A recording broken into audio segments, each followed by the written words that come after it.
Welcome friends, স্বাগত জানাচ্ছি নতুন একটি ভিডিওতে। সো দেখতেই পারছেন হাতে রয়েছে ছোট্ট একটি সার্কিট এবং এটিতে ইউজ করেছি আমরা এসটিকে আইসি, যেটা মডেল নাম্বার হচ্ছে STK 442/130, যেটা কিনা রিয়েল লাইফে 6 ওহম লোডে 130+130 ওয়াট আউটপুট দিতে সক্ষম। আসলেই কি অরিজিনাল সনি ডেক্সেটের গণভবন ত্যাগ করার পর আমার এই হাতে তৈরি সার্কিটটির উপর বসে কেমন পারফরমেন্স দিবে এই বস্তুটা, সেটাই দেখবো আমরা আজকের এই ভিডিওতে। এবং সাউন্ডের কোয়ালিটি ছুঁড়ে মারবো আপনাদের কানে। এরপর কেমন হতে পারে এই STK সাউন্ড কোয়ালিটি অবশ্যই ভিডিও শেষে কমেন্টে বলে যাবেন। আর ভিডিওটি দেখার পর যদি আপনাদের ভালো লেগে থাকে তাহলে অবশ্যই একটি লাইক করে দিবেন। আর যারা ভিডিওটি নতুন দেখছেন তারা অবশ্যই চ্যানেলটিকে সাবস্ক্রাইব করে রাখবেন। সো ভিউয়ার্স, ভিডিওটি শুরু করা যাক।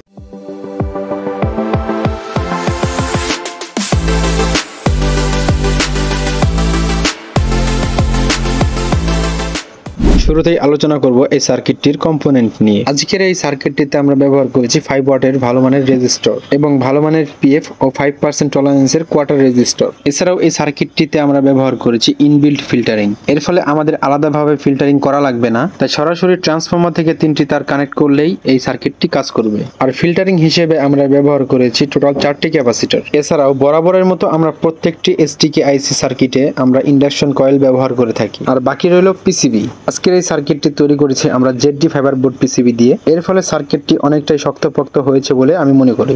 দেখানো শেষ হলো কম্পোনেন্টের নমুনা। এবার চলুন দেখে আসি সার্কিট বোর্ডে কোথায় কিভাবে কানেকশন দিতে হবে।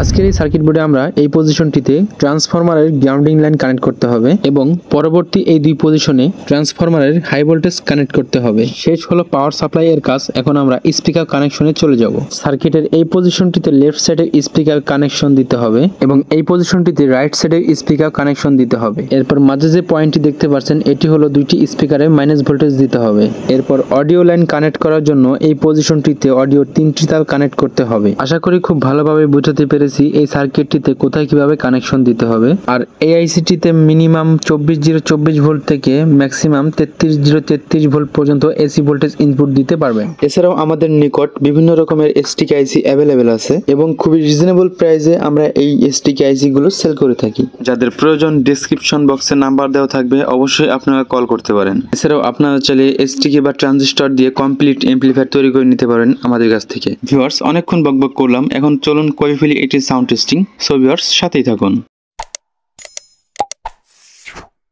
ভিউয়ার্স, আমরা সকল ধরনের কানেকশনগুলো করে নিয়েছি। সাউন্ড টেস্ট করার পূর্বে আমরা ট্রান্সফরমারের ভোল্টেজ চেক করে নিব। আমরা ট্রান্সফরমারের ভোল্টেজ দিয়েছি 28 ভোল্ট থেকে 30 ভোল্টের মতো। এই বস্তুটাকেও আমরা সনি ডেক্সেট থেকে কালেক্ট করেছি। ভোল্টেজ চেক করা আমাদের হয়ে গেছে। এখন চলুন এনসিস থেকে সং প্লে করি। এরপর আমরা আস্তে আস্তে ভলিউম বাড়াবো।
সো ভিউয়ার্স, কেমন লাগলো এই STK আইসিটির সাউন্ড কোয়ালিটি কমেন্ট করে জানাবেন। আর ভিডিওটি ভালো লাগলে লাইক করবেন, শেয়ার করবেন। আজকের ভিডিওটি এই পর্যন্তই। দেখা হবে পরবর্তী নতুন কোনো ভিডিওতে। ততক্ষণ পর্যন্ত সবাই সুস্থ থাকুন, ভালো থাকুন। আল্লাহ হাফেজ।